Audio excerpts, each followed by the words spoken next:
Batman is a terrifying individual. He's out there to strike fear in the hearts of villains. But he also has a family. He's got father figures and children that he brings in to train as combatants in his war against crime.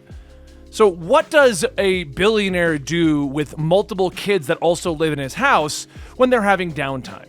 This is the Wayne Family Adventures, which is a DC authorized project that goes up on Webtoons, and basically, Bruce Wayne and all of his Robins have fun fighting over cookies and milk, having touching moments where they discuss what they should be doing with their evenings. We covered chapters 1 through 10 a long time ago, but today I wanted to bring you 11 to 20. You found yourself a Comicstorian. We take comic books, turn them into audio dramas, and I narrate them back to you, getting to have a lot of fun while doing it. And today we're going to be doing the much requested Wayne Family Adventures, chapters 11 to 20. I hope you guys enjoy. Number 11, Not It. Before going out on patrol, Bruce gathers everyone so that they can each select a villain for the night to take down. First was Kite Man. Who wants to take point? Anyone? With Dick, Tim, Steph, and Cass all remaining silent, Bruce says, "Fine, Stephanie, he's yours." Steph says, "Yeah, about that. Hard pass. He keeps trying to be my nemesis, and I'm all like, why are you so obsessed with me? No means no." That is not a valid reason. But Steph crosses her arms. Hard pass. So Bruce sighs. "We'll come back to Kite Man. What about Baffler?" Tim asks him, "What is that, a knockoff Riddler?" Bruce tells him, "Thank you for volunteering, Tim." Tim looks at Dick and says, "Can you take this one? I'll give you $20. And Dick tells him, "Nah, no deal, man." Finally, Bruce brings up the last one. Condiment King, and Steph laughs. "I'll take Kite Man if it means I don't have to deal with Condiment King." "Sold. Dick, Cass?" Dick looks at Cass, telling her that she owes him, and she promptly tells him no. But after a few moments of hard staring, Dick finally sighs. "Fine, I'll take Condiment King. Even though it took me 3 weeks to get the smell of mustard out of my uniform last time. 3 weeks!" Bruce lets out a sigh of relief. Thank God. I hate fighting Condiment King. Number 12 is Escalation. It was a relaxing morning as Tim gets to work on some of his homework when suddenly Damian slams open the door shouting, "That is my pen!" Yeah, sorry, needed something to write with. Almost done though, and Damian snatches it out of his hands. "No, you give it back!" Damian storms off with Tim sipping his coffee.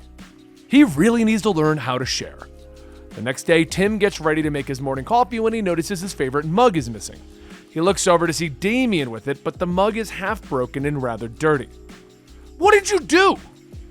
Damian tells him, I used it for an art project. You should really learn to share, you know? After that encounter, for the most part, they were making each other's lives a living nightmare. Defensive laser in the bedroom, glitter in the shower, replacing the shampoo with Joker green hair dye. And as it goes on, Bruce calls both Damian and Tim to the cave to tell them, "You guys need to stop the pranking." They both tell him that they have no idea what he's talking about, but Bruce tells him, "Do not make me call Alfred." They both immediately shake hands and consider the matter handled. Yeah, stopping. Got it. Number 13 is Stupid Traditions. As Dick puts on the finishing touches to Damian's birthday party, he tells Damian to remember. Smile! Dick then grabs his phone to take a picture, and Damian huffs, telling him that they should just cut the cake and get this over with. Dick grabs Damian for a selfie, telling him that it's not every day a Wayne celebrates his 9th birthday. And after snapping a photo, Barbara whispers that she has some good news. They've secured the you-know-what. Damian looks at some of his gifts and says that it's a stupid tradition for stupid children. These gifts are nowhere near as impressive as the swords that Mother used to run at me with. Just then, Bruce, Jason, and Cass arrive, and Bruce says that he's sorry for being late, but he wasn't sure what to get him. But Dick and Cass suggested, well, it was Dick's idea.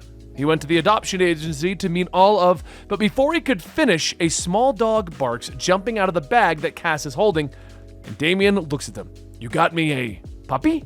Damian pets the puppy, stating that Mother never let him have a pet. Always said attachments to living things made you weak. But after giving the puppy a hug, he sets him down. "Sit, Murder King! Sit!" Barbara stares, telling him that that is not a proper name for a dog. And once everyone is gathered, Dick brings out the birthday cake and everyone begins to sing happy birthday. As much as Damian tells them that this is a stupid tradition, he smiles as he sits next to his new best friend, Murder King. Number 14 is Unaccompanied. As Bruce finishes buttoning his cuffs, Alfred brings him his ties, telling him that he brought the car around the front already. But is he going to the gala alone? Perhaps one of the kids could accompany him. But Bruce thinks back on what happened each time he brought one of the kids. When he brought Damian, Damian pulled out a knife on an old woman who pinches his cheeks. Tim passed out in the middle of dinner, and yes, he knows that Tim was up for 36 hours, which is why he told him to not go to the dinner. Cass somehow got on the roof in heels and hid from everyone. Jason, we aren't going to go into what Jason did. As for Dick, he was busy showing off by swinging from chandelier to chandelier. So Alfred asks, what about Duke? And Bruce says no. It's a school night and Duke has a test in the morning. So once Bruce is ready, Alfred tells him that it looks like he'll have to brave it alone. But Bruce stops and asks, what about Alfred? He could always come. Alfred turns up his nose. You certainly don't pay me enough for that, sir. Number 15, family ties. As Bruce knocks out his bad guy for the night, he radios to Alfred asking if he got the tickets, and Alfred tells him that it's in the Batmobile along with a change of clothes. Bruce says good, he wants a clear view of the stage for Cass's first solo. He isn't going to let Margie from the PTA get the best seats again. Her kid isn't even that good of a dancer. Alfred says that he knows it's not a competition. Right, sir? But as Bruce goes to respond, he sees the bat signal and tells Alfred that he has to go. Gordon's calling. But don't worry, I'll be there. So a short while later in the theater, the lights go dim, and Alfred calls Bruce asking where is he? Is he en route? Bruce crashes through the wall, telling him that he's in pursuit of Firefly. I'll be there soon. Alfred tells him all right. Miss Cassandra doesn't go on until after the intermission anyway. So a short while later again, Alfred calls telling him that it is in fact intermission. Where are you, sir? Bruce gets in the car telling him he's on his way. He just needs, but then there's a scream. And Bruce says that he has to go. Save his seat. Alfred sighs. Very well. But as Bruce finally catches a break, Cass takes to her ballet routine. Bruce screeches up to the theater, flowers in hand, slamming open the car door, trying to catch his breath, telling her, I'm here. And as he looks up, everyone claps as Cass finishes. And Bruce says to himself, I missed it? Number 16 is the continuation of that story. After a few nights of staring at his computer, Alfred tells Bruce that he has met his quota for brooding. He should come upstairs. Bruce immediately hunches over and begins furiously typing, stating that he's working. Alfred asks if that's what they're calling it these days. When he was a boy, they simply called it avoiding your problems. Bruce turns back, telling him that he isn't avoiding anything, and Alfred tells him that Miss Cassandra would beg to differ. Bruce sighs. She won't want to talk to me. And Alfred asks, have you even tried? Or did you assume, sir? For a moment, Bruce tries to think of a response, but then he holds his head, saying, I screwed up. I don't know how to do it. I don't know how to be a good father and the Batman that Gotham needs. Alfred places his hand on Bruce's shoulder, telling him that he does what he can. And when he fails, he tries to do better next time, and that's all. No one expects you to be perfect, sir. Bruce tells him that he's pretty sure that Damian expects it. And Alfred says, a Wayne with a demanding expectation. How unusual. Now, what are you going to do about Miss Cassandra? And Bruce turns to him. Fix it. A few moments later, Bruce knocks on the door to the study, asking Cass if he can come in. He gives her the flowers that he was going to give her and tells her that he's sorry that he missed her performance. He should have been there. He can't promise he'll be perfect, but he does promise to do better. This family is important to him. She is important to him. Cass hugs him, stating that she knows, and Bruce says that he really wants to see her dance, if she's willing. She asks what should she do, and Bruce tells her, well, I rented out the theater, just for tonight, just for us. Number 17 is Top Chef. As the holidays begin to quickly approach, Bruce Wayne has had to make many appearances around the world, but unfortunately for him and Alfred, their flight back home got delayed. Dick says that Alfred is going to be so stressed when he gets back. He hates missing a day of prep for holiday meals. Maybe they could bake the pies for him. That would be a huge time saver for him. Kate says that they know that is literally the only rule that Alfred has, right? Not to touch anything in the kitchen. And Dick tells everyone, look, it's just pies. We're going to get into the holiday spirit. What could possibly go wrong? And as he rallies everyone into the kitchen, Kate drinks her coffee, stating that it's going to be a disaster. As everyone gets in there, Dick says that Alfred usually makes pumpkin and apple pie. And then Cass and Tim remind him that there's also pecan and strawberry rhubarb. Everyone is assigned different duties for preparing the pies, and as they start to put the ingredients in, the pies are all looking a little flat. That's when Cass comes up with a great idea, that they're going to create the mega pie. They're going to throw all of the ingredients for all of the pies into one pie. And that pie comes out looking not so great. But with all the preparations, the kids didn't realize the time, and Bruce and Alfred begin to make their return from their flight. Alfred arrives staring at the messy kitchen, and Dick tells him, "Before you say anything, we made the pie for Thanksgiving." Alfred looks at the pie with dead eyes. I have no words. So the next night, the Bat family gathers around for Thanksgiving dinner. And at the end, everyone stares at the mega pie, with Kate telling them that she did try to stop them. Alfred leans in and whispers, "You need to try harder next time." Number 18 is Mother and Son. Growing up with the life that Damian had, one can sense when they're being watched. It makes it difficult to maintain a civilian identity. But Damian promised his father that he would not draw too much attention from the others. However, one does not keep Talia al Ghul waiting. As Damian approaches, Talia says that he kept her waiting for 7 hours. It would appear that he needs to adjust some of his priorities. Damian sighs, asking her what does she want, and Talia says to test his abilities since he's been training under his father. Nothing more. Damian remembers what training was like with his mother, but he also knows that there's something else. Damian tells her that if she has a question, ask it. He didn't come here to be judged. She pauses for a moment and then asks, "Are you happy? This life that you've chosen with your father and all the others, does it make you happy?" Before, Damian thought that growing up in the League of Assassins, he would never know happiness. But when he came to live with his father, he found a new way to live. A family unlike anything that he could have had with the Assassins. Damian turns. Things aren't perfect. Sometimes we fight, sometimes we make mistakes. Sometimes father forgets that he doesn't have to do things alone anymore.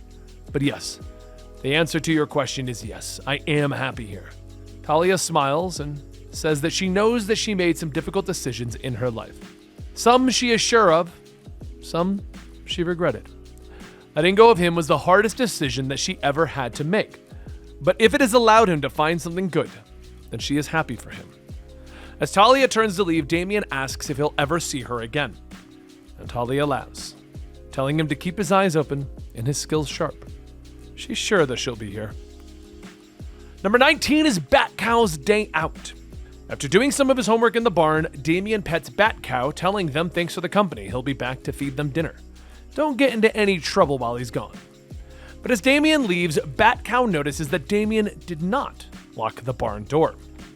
So after mooing to Alfred the cat, who has no relation to Alfred Pennyworth, the two sneak out, and they go into Wayne Manor to find themselves something to eat.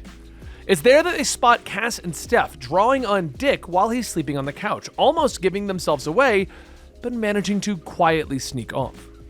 The next room that they stopped by was Duke's, who happened to be practicing his criminal banter, but not having much luck. Finally, they found Bruce and Damian playing a game of chess, and as they stepped away, Bat Cow accidentally knocked open the door. Alfred the cat quickly jumped in to distract and knocked over the chessboard. Bruce looks back, asking, "I could have sworn that I saw." And Damian asks him, "Saw what?" With almost getting caught, Bat Cow decides that it's time to go back to the barn. But being a cow, they can't exactly close and lock the barn door from the outside. When Alfred walks by to do some of his gardening, he sees it unlocked, but also sees Bat Cow still inside. He closes the door, telling them, "Thank goodness that I caught this before the cow could escape." But as he turns to leave, he looks at the ground and notices a present left behind by Bat Cow.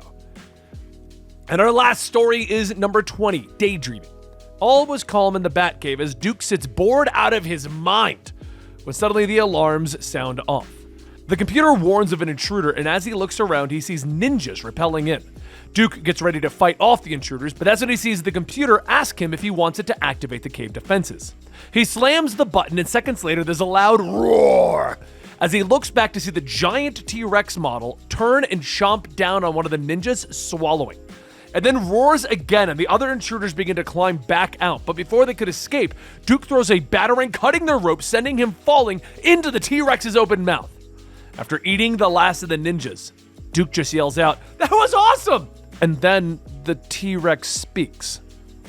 Duke, are you paying attention?" Duke snaps back to reality as Bruce is shouting, "This is important." Duke yawns, rubbing his eyes. I must have drifted off for a second. We'll start from the beginning then. Emergency Plan MO2. In the event that Gotham is overrun by an army of man-bats.